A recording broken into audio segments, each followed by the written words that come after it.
The story begins with Mjolnir soaring through space at incredible speed, guided by the words of Asgard's new king, Thor. The hammer soars across the heavens of Vanaheim, reaching all the way to Alfheim, where the light elves cheer and weep that darkness may never touch their bright shores again. In the dark fields of Nidavellir, the dwarves sing and drink as Mjolnir rumbles across the sky. Enough blood has been spilled in the 10 realms, enough death, from the rose-scented rainstorms of Heaven to the deepest hollows of Niflheim. It ends now, it ends forever, it ends with me. So hear this, realms of the world Ash, for I shall say it only once, let there be peace. Somewhere in New York City, the Avengers assembled once again to fight a giant monster that was terrorizing the people. But Mjolnir finally reached its destination and hit the monster in the back of the head, causing a massive hole inside its body and instantly killing the beast. The hammer landed on the ground and had the following words written on its side: "Whoever holds this hammer, if they be worthy, shall possess the power of Thor."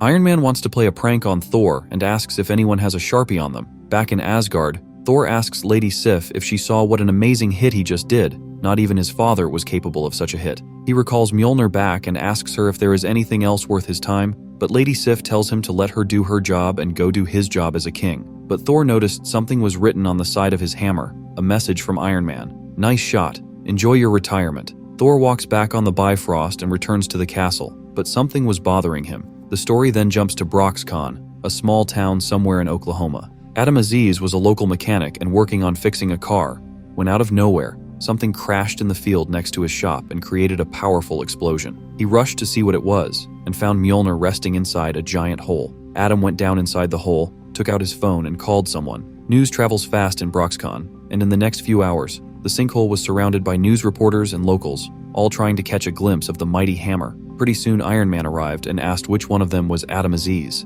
Adam tells Tony that he was working on this old pickup when the hammer crashed on the field, but Tony was more curious to know how Adam called him on his personal and very private home number. That's when Tony sees the hammer that has a message written on its side. "Call Tony Stark, 212-970-4133.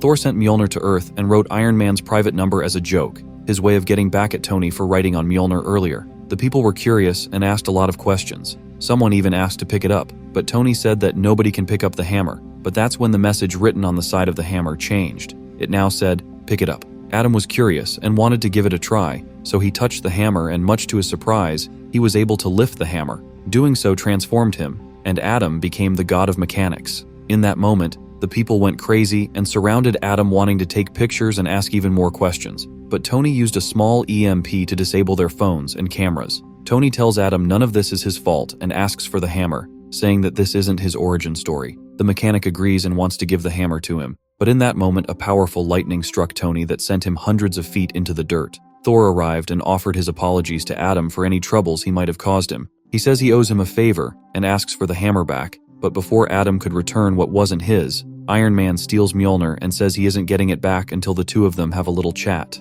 Thor says this has nothing to do with him, but he needed someone he could trust, so he wrote his number on the side of the hammer. But Tony didn't care, and says that his little stunt could have injured someone and asks what's wrong with Mjolnir anyway. Is the magic hammer broken, or did he want to test it by sending it to Broxcon? But Thor refused to answer his questions, and said the king of Asgard doesn't answer to him. But this pissed off Iron Man, who used the hammer to hit him in the face. The hit, however, did very little to hurt the mighty god, but it did succeed in angering him, who tells Tony to listen carefully. He tells Tony to not mistake wielding his hammer with wielding his power. Mjolnir or not, he is still a god, and Tony is just a tin man in a lightning storm. Thor used his powers and summoned clouds, and it instantly began to rain, while also creating a burning T-shape around them. Tony finally returns the hammer, and Thor says he was always a good friend and thanks him for not testing his friendship. Tony says he can't imagine what it's like to be a king and maybe he needs a vacation, maybe even just for a weekend. Thor says there is no rest for a king and asks him to keep what happened in Broxcon a secret.